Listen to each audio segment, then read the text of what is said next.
Bismillah, Assalamualaikum warahmatullahi wabarakatuh. Alhamdulillahi rabbil alamin. Wassalatu wassalamu ala nabiyyina Muhammadin wa ala alihi wa sahbihi wa man tabi'ahum bi ihsanin ila yaumiddin, amma ba'du.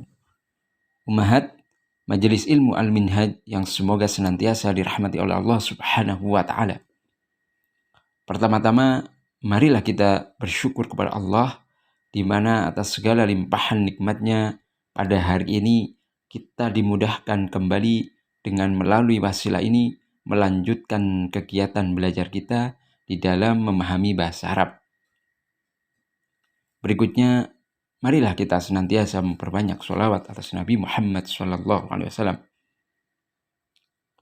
Umahat, hari ini merupakan pertemuan pertama kita dari pembahasan kitab Durusul Lughatil Arabiyyah li ghairi natiqina biha al-juz'u tsani lil mu'allif ad-Doktor Abdul Rahim, di mana sebelumnya dengan izin Allah Subhanahu wa taala kita sudah menyelesaikan kitab Durusul Lughah dari jilid yang pertama.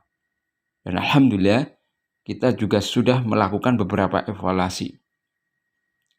Kita berharap semoga Allah senantiasa memberikan kemudahan kepada kita dan juga menambah ilmu kita. Umahat, baik, tidak panjang lebar, insyaallah karena terbatasnya waktu, langsung saja kita masuk ke pelajaran yang pertama dari kitab Durusul Lughah jilid yang kedua ini. Silakan untuk dibuka halaman 5. Pada pelajaran yang pertama ini, di dalam kitab Durusul Lughah jilid yang kedua, terdapat teks bacaan antara Hashim dengan Al-Mudaris atau gurunya. Monggo ya semuanya, silakan disimak percakapan berikut. Darsul awal, pelajaran pertama. Hashim: Assalamualaikum warahmatullahi wabarakatuh. Al-Mudaris: Waalaikumsalam warahmatullahi wabarakatuh. Hashim: Kaifa haluka ya Ustadz? La'allaka bikhairin. Bagaimana kabar Anda wahai Ustadz? Mudah-mudahan engkau dalam keadaan baik. Al-Mudaris: Alhamdulillah. Wa kaifa haluka anta ya Hashim? Dan bagaimana kabar kamu wahai Hashim? Ana uhibbuka katsiran ya Hashim. Saya sangat mencintaimu wahai Hashim. Innaka talibun zakiyun wa mujtahidun wa dzu khuluqin. Sesungguhnya engkau adalah pelajar yang cerdas, rajin dan berakhlak. Amin Pakistana anta aminal Hindi ya Hashim. Apakah dari Pakistan engkau ataukah dari India wahai Hashim? Hashim: Inni minal Hind. Aku dari India. Al-Mudaris: Wa zamiluka alladhi kharaja ma'akal ana minal fasli ahuwa aidan minal Hind. Dan teman kamu yang keluar bersamamu sekarang dari kelas, apakah dia juga berasal dari India? Hashim: La, innahu min Pakistan. Bukan, dia berasal dari Pakistan. Al-Mudaris: Inna sa'ataka jamilatun ya Hashim. Sungguh jam kamu bagus wahai Hashim. Aminal Yabani hiya. Apakah dari Jepang jam tersebut? Hashim: La, innaha minal Hind. Bukan, sesungguhnya jam tersebut dari India. Aghaliyatun hiya am rakhisah. Apakah mahal jam tersebut ataukah murah? Hashim: Innaha rakhisatun jiddan. Sesungguhnya jam tersebut murah sekali. Innaha bimi'ati rubiyatin faqat. Sesungguhnya harganya hanya 100 rupiah saja. Al-Mudaris: Kam akhon laka ya Hashim. Berapa saudara yang kamu miliki wahai Hashim? Hashim: Li salasatu ikhwatin. Aku memiliki 3 saudara. Atullabunhum. Apakah mereka para pelajar? Hashim: La, innahum tujjarun. Bukan, mereka adalah para pedagang. Al-Mudaris: Wa kam ukhtan lak. Dan berapa saudari yang kamu miliki? Hashim: Li arba'u akhawatin. Aku memiliki 4 saudari. Al-Mudaris. Afil hindi hunna al-an. Apakah di India mereka sekarang? Hashim. La innahuna huna bil madinatil munawwarah ma'abi wa ummi. Tidak, mereka sekarang di sini, di Madinah Munawwarah bersama ayah dan ibuku. Al-Mudaris. At-talibatun huna. Apakah mereka para pelajar? Hashim. La innahuna mudarisatun bil madrasati tsanawiyah. Bukan, mereka adalah para guru di sekolah menengah tingkat atas. Baik ibu-ibu yang semoga senantiasa dirahmati oleh Allah Subhanahu wa Ta'ala, itu diantara teks percakapan pada pelajaran yang pertama dari kitab Durusul Lughatil Arabiyyah li ghairi natiqin biha al-juz'u tsani. Di mana pada pelajaran yang pertama ini kita diperkenalkan dengan beberapa poin penting secara umum. Ya, di antaranya yaitu pengenalan amil inna dan la'alla. Inna dan la'alla keduanya merupakan huruf nasab. Jadi menjadikan mubtadanya mansub dan khobarnya marfu. Mudahnya, jadi ketika inna atau la'alla masuk ke dalam jumlah ismiyah atau kalimat yang diawali dengan isim, maka mubtadanya akan berharokat fathah atau yang menggantikannya. Khobarnya berharokat dhammah atau yang menggantikannya. Untuk kemudian mubtadanya disebut dengan isim ina dan khobarnya disebut dengan khobar ina atau isim la'ala atau khobar la'ala. Inna dan la'ala bisa masuk ke dalam isim dhohir ya ataupun domir. Sebagai contoh, misal kita memiliki sebuah kalimat Muhammadun talibun. Muhammad adalah seorang siswa. Maka ketika kita memasukkan inna, maka akan menjadi inna Muhammadan talibun. Perhatikan kata Muhammadan.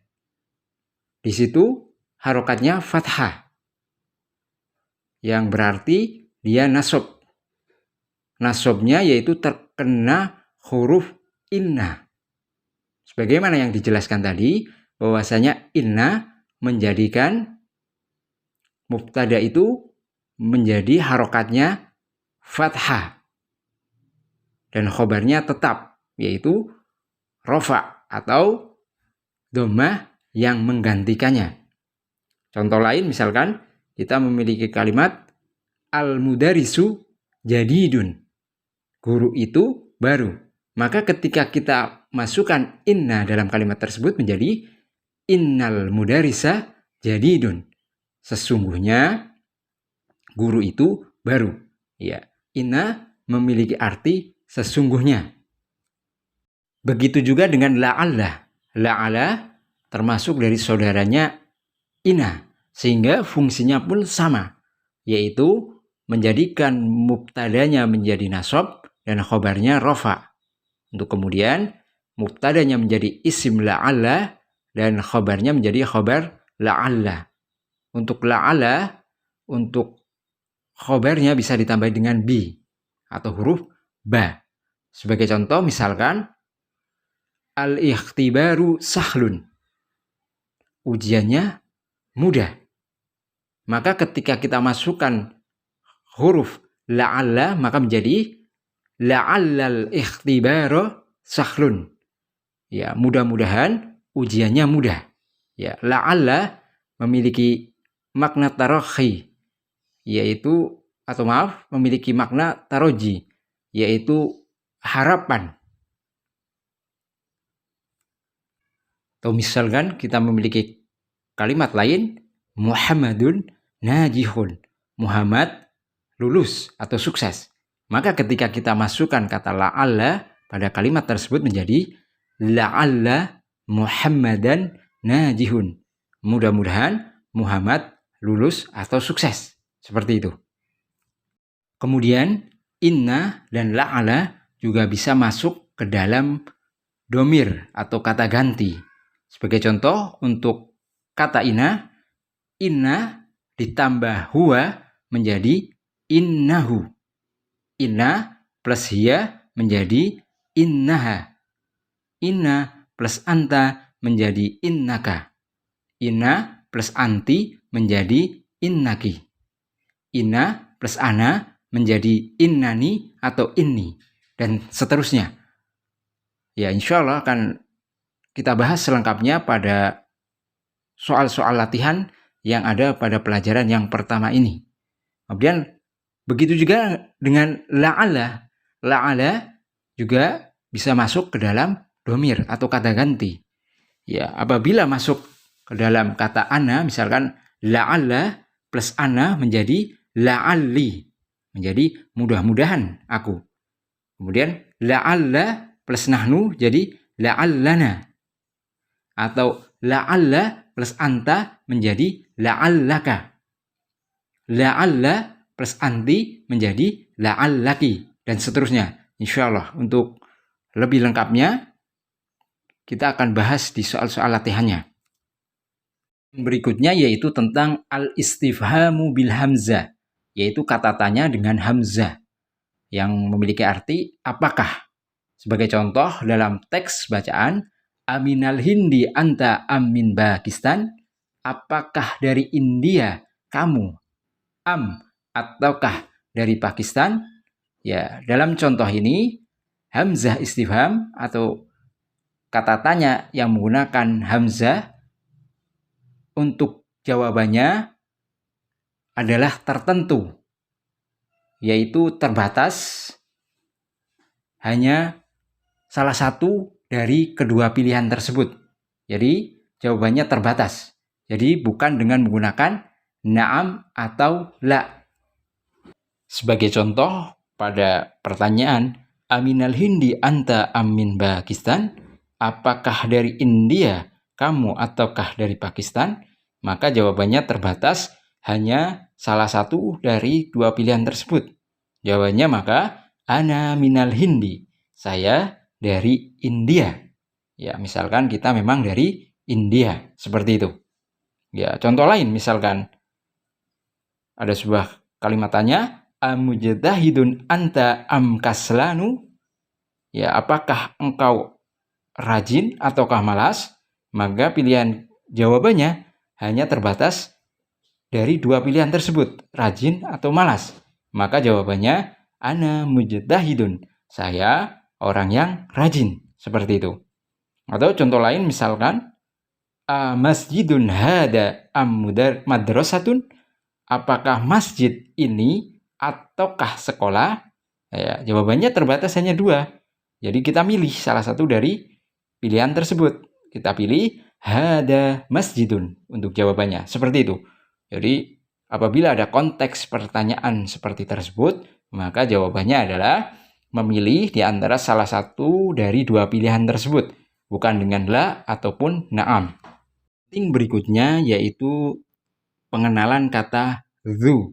Dzu merupakan salah satu dari isim-isim yang 5 atau al-asma'ul khamsah.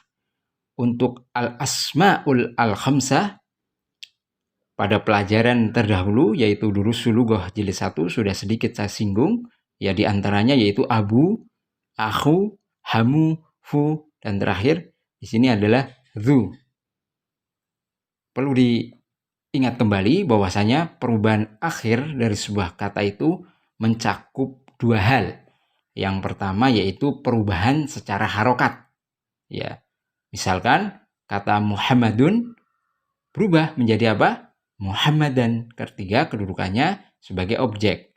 Atau berubah menjadi Muhammadin ketika sebelumnya didahului dengan huruf jar.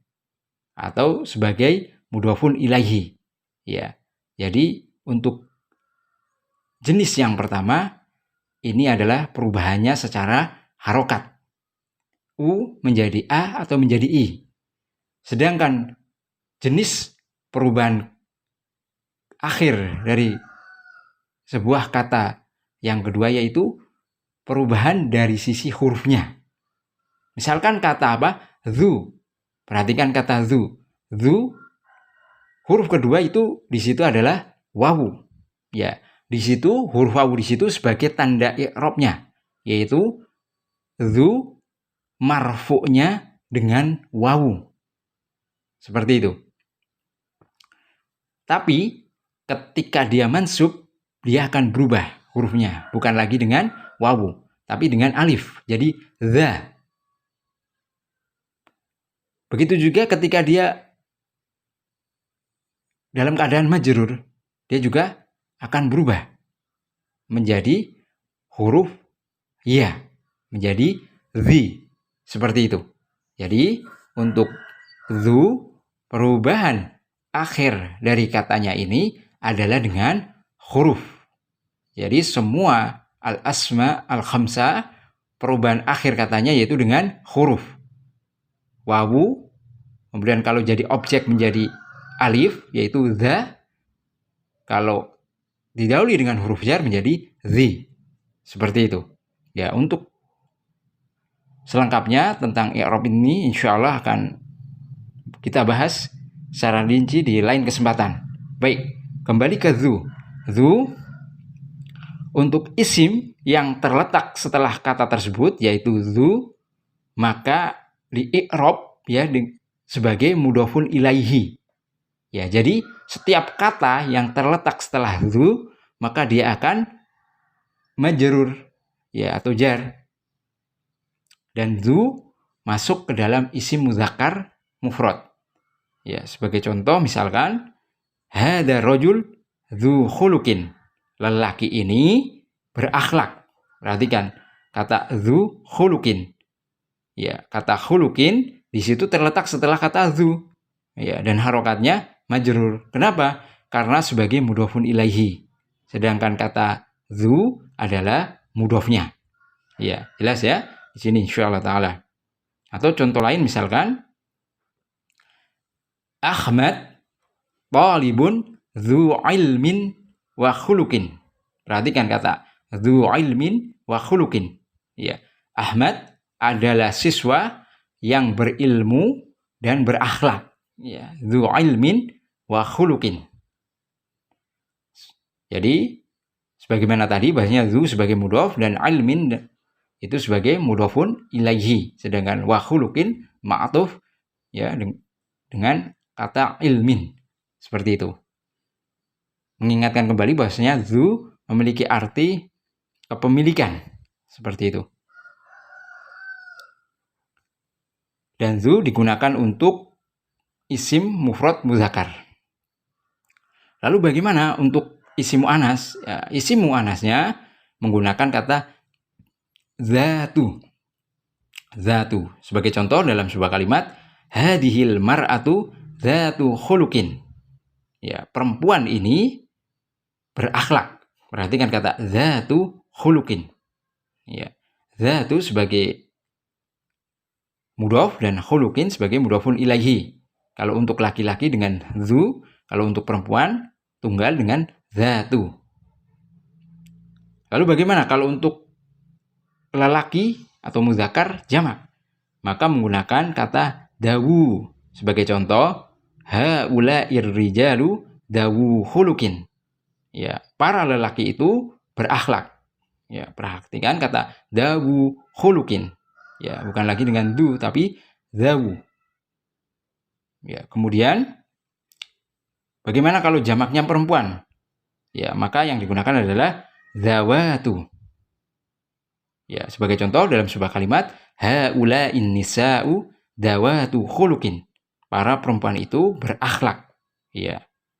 Perhatikan kata dawatu khuluqin, ya. Seperti itu. Dan ini insyaallah ya, untuk lebih jelasnya pada soal-soal latihan yang ada pada pelajaran yang pertama. Ini saya sampaikan hanya sekedar untuk takdim ya, pendahuluan daripada poin-poin penting yang ada pada pelajaran yang pertama ini. poin penting berikutnya yaitu kata ghalin. Ghalin memiliki arti mahal. Ghalin termasuk isim mangkus. Ya, jadi sebuah isim yang diari dengan ya lazimah. Baik, di sini kok kenapa ya-nya hilang?